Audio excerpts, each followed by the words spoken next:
네, 오늘은 하나님을 향한 마음이라는 제목으로 하나님 말씀 증거할 때 많은 은혜를 받으시기 바랍니다.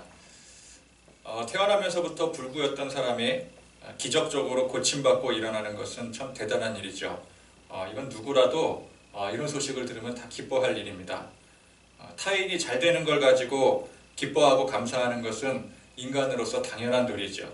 왜냐하면 인간은 사회적 동물이고 혼자서는 살 수 없는 존재이기 때문에 타인의 행복이 곧 나의 행복이 될 수가 있는 것이고 또 타인의 불행이 곧 나의 불행이 되는 것입니다.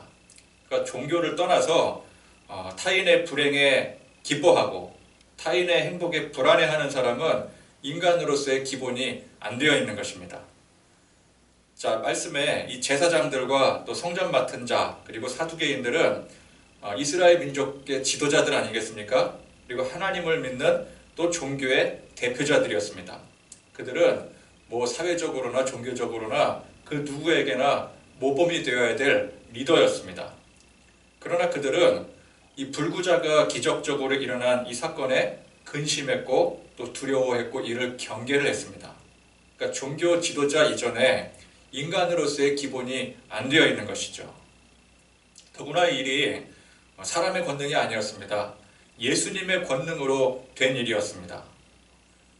그냥 어떤 사람이 병 고침받고 회복되었다라는 사실만으로도 기쁘고 감사한 일인데 그 일을 행하신 분이 예수님이라고 하시니 그 예수님을 찬양하고 또 영광 돌리고 기뻐하고 감사하는 것은 그 마땅한 일이 아니겠습니까? 그러나 인간적으로도 기본이 안 된 이 유대 지도자들은 하나님 앞에서도 전혀 기본이 되어 있질 않았습니다. 입술로는 하나님을 섬긴다고 또 찬양하고 그렇게 예배를 하지만 정작 마음으로는 경계를 했더라는 거예요. 그들은 예수님을 인정하지 않았고 오히려 핍박했습니다. 예수님이 이들에게 직접적인 해를 가한 것도 아닌데 그냥 그 예수님의 존재 자체가 그들이 현재 누리고 있던 그 모든 영광에 해가 된다고 생각을 했기 때문에 예수님을 핍박한 것이었습니다. 즉, 이 사람들의 본질은 어디에 있었던 것입니까? 이 사람들의 본질은 자기 안위, 세상에서의 영광에 있었던 것입니다. 그러니까 하나님을 섬긴다고 하고 또 하나님을 찬양하고 예배하는 것도 전적으로 세상 영광을 얻기 위해서 한 것들이었죠. 그래서 그 하나님이 자기들이 누리고 있는 영광을 해하는 존재로 여겨진다면 경계하고 부정하고 필요에 따라서는 핍박도 서슴지 않는 것입니다. 세상 영광과 유익을 추구하는 사람은 그 유익에 따라 마음이 움직이게 됩니다. 그래서 한 입으로 두 말을 합니다. 하나님을 찬양한 입술로 동시에 하나님을 핍박합니다. 그러나 세상의 영광과 유익이 아닌 오직 하나님만 바라며 하나님의 영광을 추구하는 사람은 그 마음이 언제나 한결같습니다. 세상 유익과 상관없이 또 세상 환경과 관계없이 언제나 하나님을 찬양하고 영광 돌리고 감사합니다. 그러니까 유익이 있어도 감사하고 유익이 없더라도 감사하는 거예요. 하나님 앞에 일관된 태도를 보이고 있는 것입니다. 언제 어디서든 하나님을 찬양하고 예배할 수가 있는 것이죠. 자, 이들의 이 일관된 태도는 다른 사람들, 타인에게도 그대로 적용이 됩니다. 나의 유익이나 어떤 불이익에 상관없이 타인이 잘 되면 기뻐하고 안 되면 같이 슬퍼하는 거예요. 그런데 세상 영광과 유익을 추구하는 사람은 어떻습니까? 상황에 따라 타인에 대한 마음도 시시각각 변하는 것이죠.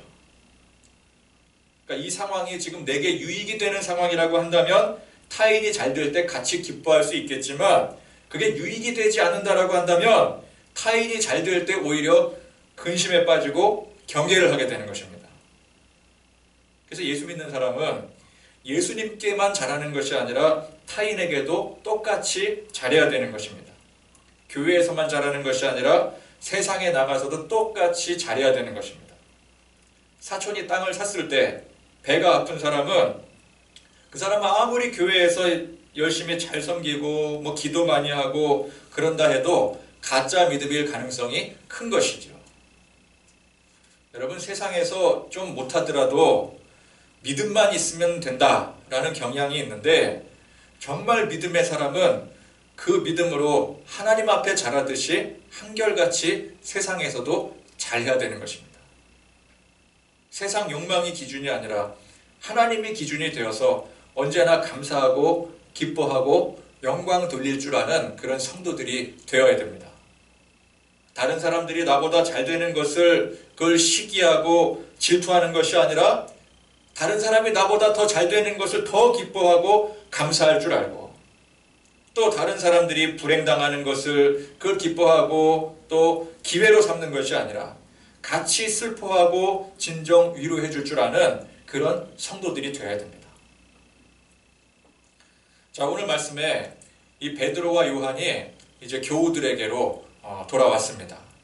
불치병자를 예수님의 권능으로 일으켰던 일들, 또 그로 인해 많은 사람들이 회심하고 또 복음을 받아들인 일, 또 그것 때문에 지도자들에게 불려가서 협박을 듣는 와중에 이들이 뭐라 그랬어요? 우리는 당당하게 주의 복음을 전할 것이다. 당신들 말을 듣지 않고 하나님의 말을 들을 것이다.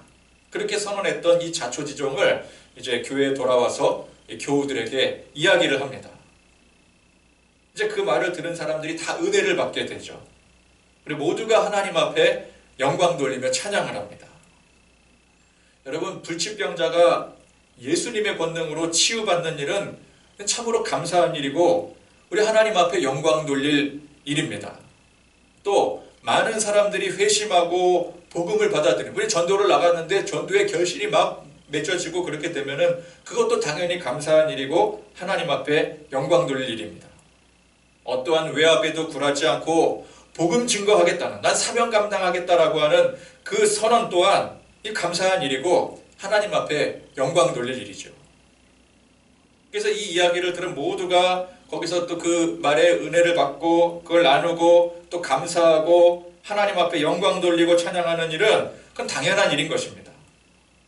자, 그런데 치유받고 또 복음의 열매가 생기고 사명 열심히 감당하는 것이, 그것이 감사하고 하나님 앞에 영광 돌리고 찬양할 일이라면은 반대로 치유받지 못하고 복음의 열매가 없고 핍박을 받는 것 또한 하나님 앞에 감사하고 영광 돌리고 찬양할 일이라는 것이죠.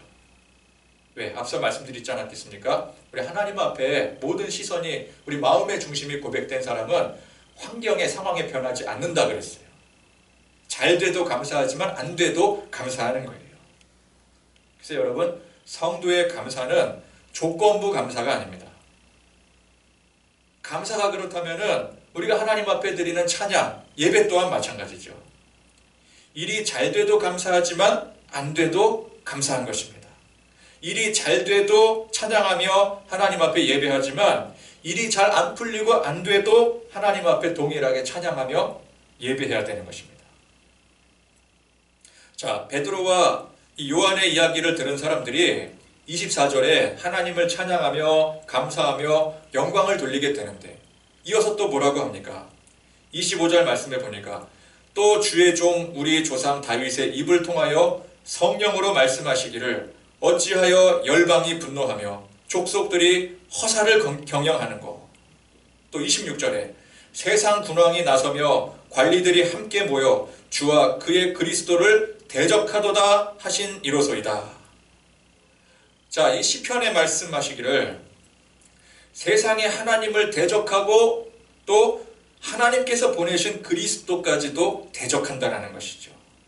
그것이 실제로 이루어진 일이 27절 말씀에 과연 헤롯과 본디오 빌라도는 이방인과 이스라엘 백성과 합세하여 하나님께서 기름 부으신 거룩한 종 예수를 거슬러.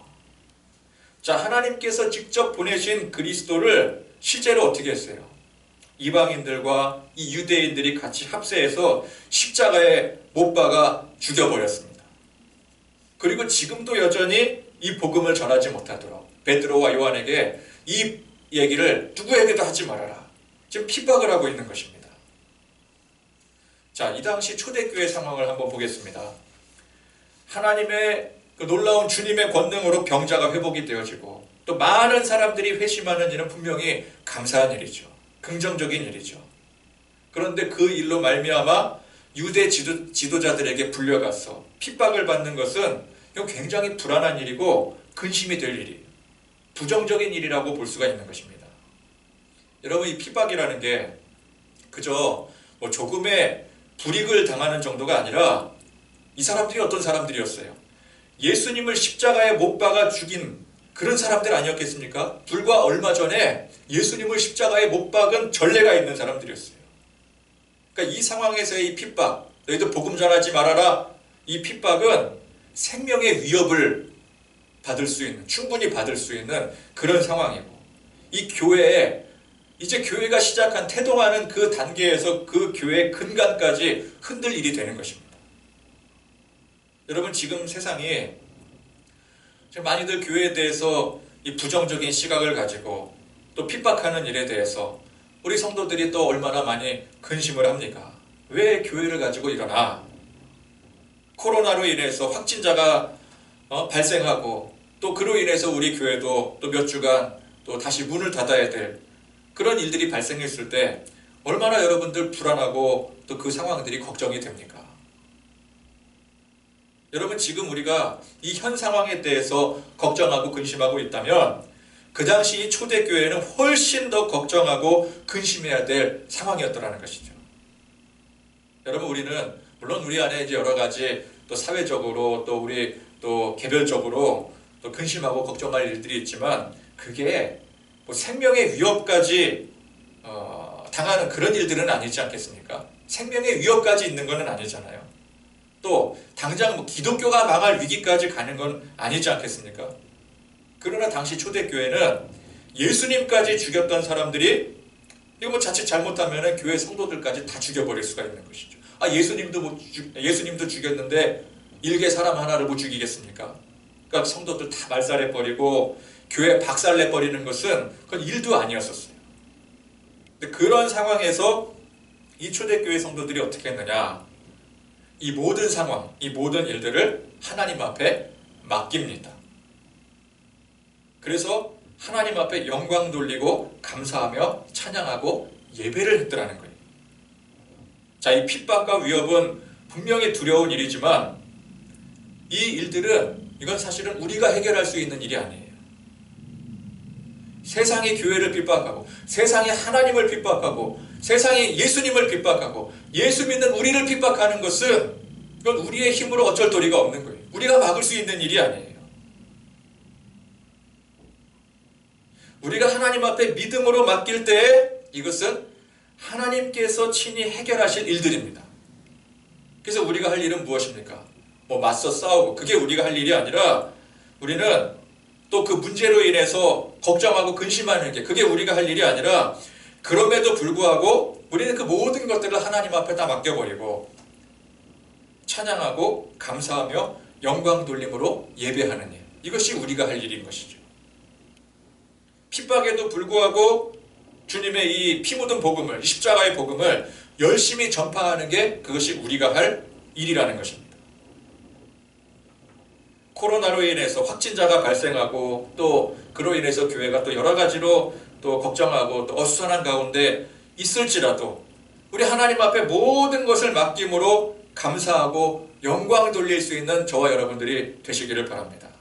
야, 이거 어쩌냐, 또 교회가 또 앞으로 어떻게 되는 거냐, 어쩌나 저쩌나 근심하지 말고 여러분 그 시간에 더 기도하고 하나님 앞에 찬양하고 예배에 집중하시기를 바랍니다. 야, 모여서 예배 드려야 되는 거냐 아니면 집에서 흩어져서 예배 드려야 되는 거냐, 여러분 이거 가지고 근심하지 마시고 어떤 상황이든 어떤 환경이건 있는 그 자리에서 하나님 앞에 예배하는 데 집중하시기 바랍니다. 우리는 그리 하실지라도 감사하고 그리 아니하실지라도 감사하는 하나님의 백성들인 것입니다. 그래서 이 초대교회 성도들은 그런 급박한 상황 가운데 그 상황을 가지고 근심하고 걱정하지 않았습니다. 그들은 감사하고 찬양하고 예배하고 여전히 복음 증거하기를 선택을 했어요. 자, 그랬더니 어떤 일이 벌어집니까? 성령이 충만하게 되더라는 것입니다. 31절 말씀에 빌기를 다음에 모인 곳이 진동하더니 무리가 다 성령이 충만하여 담대히 하나님의 말씀을 전하니라. 자, 여러분, 이 성령 충만이라는 것은 어떤 신비한 현상이 아닙니다. 믿음의 결과인 것입니다. 믿는 성도들이 어떤 환경에도 굴하지 않고 감사하며 하나님 앞에 영광 돌리기를 선택할 때 그 자체가 이미 성령이 충만한 거예요. 그래서 그들은 좌절하지 않고 절망하지 않고 걱정 근심하지 않고 한 마음과 한 뜻이 되어서 하나 된 공동체를 이루어 나아갔습니다. 남들이 뭐라 하건 나는 하나님을 선택하고 하나님으로 인해서 기뻐하고 감사하기를 선택하고 어떤 상황에도 나는 예배하기로 선택하면 되는 것입니다. 그래서 그들은 여러 가지 주변 상황에 아랑곳하지 않고 함께 같이 있는 그 자리에서 예배하며 공동체의 나눔을 할 수가 있었습니다. 자, 32절에 보니까 믿는 무리가 한 마음과 한 뜻이 되어 모든 물건을 서로 통용하고 자기 재물을 조금이라도 자기 것이라 하는 이가 하나도 없더라. 자, 이 예수님을 십자가에 못 박기까지 했던 사람들이 교회를 핍박하는 이 절박한 상황에 이들은 하나님을 찬양하고 감사하며 예배하기로 했어요. 자, 그런데 여기서 끝나는 것이 아니라 뒤이어서 보니까 모든 물건을 통용하고 자기 재물을 나누었다고 했습니다. 핍박에 굴하지 않고 우리는 하나님 앞에 감사하며 예배하겠다. 이것도 중요하지만 자기 것을 함께 나누는 일 또한 똑같이 중요하다는 것이죠. 자, 앞서 정말 하나님 믿는 사람은 세상 영광을 추구하지 않고 오직 하나님의 영광만을 추구하는 사람이라고 했습니다. 그러니까 바로 이 장면이 오직 하나님께 영광 돌리는 삶의 실천적인 장면이 되는 것이죠. 자, 하나님 앞에 영광 돌리는 사람이 하나님 앞에 예배하는 일은 당연한 것입니다. 그와 동시에 이 하나님 앞에 영광을 돌리는 사람은 세상 영광을 추구하지 않기 때문에 자기 재물에 대한 어떤 세상 것들에 대한 그런 욕심이 없게 되는 거예요. 그래서 그것을 아낌없이 나눈다라고 하는 것은 정말 그 사람이 오직 하나님께만 영광 돌리는 사람으로서 한편의 실천적인 증명이 되어지는 것입니다. 자, 자기 것을 아낌없이 나누니 교회 안에 가난한 사람이 없어졌다고 했어요. 이게 누가 시켜서 그런 것이 아니었습니다. 순전히 자발적으로 발생한 일이었어요. 사도들이 시킨 일이 아니었었어요. 기독교는 이래야 된다 저래야 된다 일종의 사상을 심어줘서 사람들이 그 사상에 반응해서 그렇게 한 일이 아니었습니다. 은혜를 받고 그 안에 성령이 충만하니 이런 일들이 자연스럽게 이루어지게 된 거예요. 이거를 해야 이 일을 이렇게 해야 복을 받는다. 하나님이 그렇게 해야 복을 주신다. 누가 그렇게 가르쳐서 그렇게 한 것이 아니었었어요. 사회적 분위기가 자꾸만 그렇게 해야 되는 쪽으로 흘러가니 그렇게 한 것도 아니었습니다. 강요한 것도 아닌데 그들 마음 가운데 오직 하나님만 바라보면서 자연스럽게 이 세상 욕망이 사라지게 되니 하나님 앞에 영광 돌릴 생각만 하게 되니 자동으로 이런 일들이 발생하게 되더라는 것입니다. 제가 주중에 며칠 전에 이 대학교 때 이제 동창 오랜 친구와 오랜만에 또 통화를 했습니다. 근데 그 친구는 이제 신대원 동기가 아니라 대학 동기이기 때문에 교회에는 상관이 없는 친구예요. 교회를 다니지 않습니다. 제가 대학교 다닐 때 대학교 1학년 때였는가요? 이 친구가 이제 우리 집에 방학 때 놀러 왔었는데 토요일 날 놀러 왔어요. 그래서 하룻밤 자고 주일이 되어서 같이 교회 가자고, 아침에 교회 가니까 교회 가자고 이제 교회를 붙들고 갔는데 그로부터 한 27년이 흘렀는데도 그걸 가지고 아직도 뭐라고 그러는 친구예요. 교회랑은 전혀 상관이 없는 친구죠.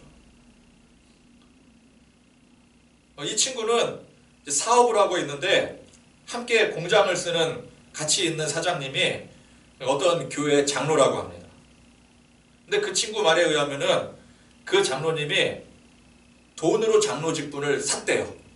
그 장로님이 자기 스스로 그렇게 얘기를 했대요. 자기는 장로 직분을 돈으로 산 거다.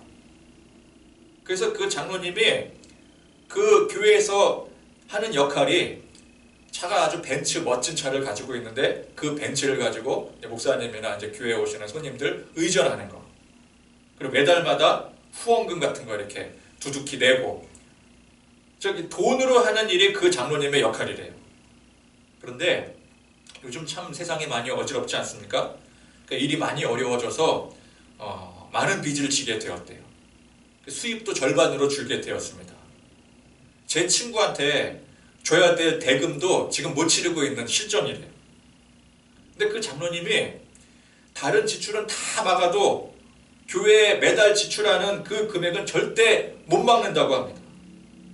11조도 예전과 동일한 수준으로 해야 되고 또 매달마다 지출되는 그런 여러 가지 후원금도 동일하게 내야 되고 또 의전도 해야 되니까 그 벤츠 그 비싼 차도 못 팔고. 그래서 제 친구가 왜 그렇게 하냐 물어봤더니 그렇게 하지 않으면은 그 장로님이 자기가 교회에 설 자리가 없기 때문에 어쩔 수 없이 그렇게 하는 거래요. 아니 제 친구는 그 장로님에게 대금도 지금 못 받고 있는 실정인데 그거 줄 생각은 전혀 하지 않으면서 그래서 하도 기가 막혀서 그 제 친구가 교회도 안 다니는 그 친구가 그 장로님에게 이렇게 말을 했대요. 아니 장로님이 섬기는 하나님은 장로님의 그 사정을 다 아시지 않습니까? 돈이 없어서 11조를 그만큼 못하는 것도 그 하나님이 다 아시고 형편이 어려워서 전처럼 교회 하지 못하는 거 그거 다 하나님이 다 아실 텐데 그거 아닌 것처럼 속이고 있으면 그게 하나님을 속이는 게 아니고 뭐겠습니까? 그리고 다음 말이 더 가관이에요. 아니 하나님은 모든 것을 다 아시는 분인데 장로님이 그동안 허세로 그 자리 지키겠다고 헌금하고 돈 내는 거 그거 하나님이 받으시겠습니까? 작은 돈 얼마를 헌금하더라도 정말 마음에 하나님을 믿는 마음으로 내는 게 그게 중요하죠. 제 친구가 그렇게 얘기를 했대요. 그래서 제가 그 말에 너무 감동을 받고 감탄을 해서 야, 네가 목사를 앞으로 해야 되겠다. 제가 그랬었어요. 예수 믿으라고 해도 죽어도 안 믿고 친구가 목사인데도 절대 교회를 안 나가는 그 불신자가 보더라도 그렇더라는 거예요. 그래도 여전히 그 장로님은 말이 안 통한다고 합니다. 여러분 억지로 하나님 앞에 하는 건 하나도 아무것도 의미가 없어요. 제 친구의 말대로 하나님은 모든 것을 아십니다. 하나님은 우리가 은혜 받고 그 안에 자원하는 마음으로 기꺼이 하는 것을 받으시는 분이세요. 억지로 체면치레로 남들에게 보여주기 위해서 하는 것은 그 하나님께서 그거 다 아시기 때문에 그 마음 받지 않으세요. 마음을 받지 않으시기 때문에 그가들이 모든 것 하나님께서 받지 않으시는 겁니다. 다 소용이 없는 거예요. 하나님이 우리 마음을 원하시는데 그런 사람은 마음이 하나님을 향해 있는 것이 아니라 세상을 향해 있기 때문에 그래요. 부자가 가난한 사람에게 재물을 나눠야 공평한 사회다. 그래서 그 이념을 가지고 사람들을 가르치고 훈계해서 실천을 하게 되면은 이거 사회주의나 공산주의 같은 형태가 돼버립니다. 그런 의미에서 봤을 때 야, 이 초대교회가 그런 이념과 비슷한 거 아니냐 그렇게 볼 수도 있는데 여기에 분명한 차이점이 있어요. 누가 가르치고 선동한 이념으로 그렇게 한 것이 아니라 은혜 받은 사람들이 스스로 그렇게 하는 것이 좋다고 생각을 해서 자발적으로 했다는 측면에서 분명한 차이점이 있는 것입니다. 그래서 교회는 사회주의나 공산주의와는 전혀 다른 거예요. 여러분 우리는 하나님을 향한 중심이 얼마나 선한 중심으로 고백되고 있는가가 중요한 것입니다.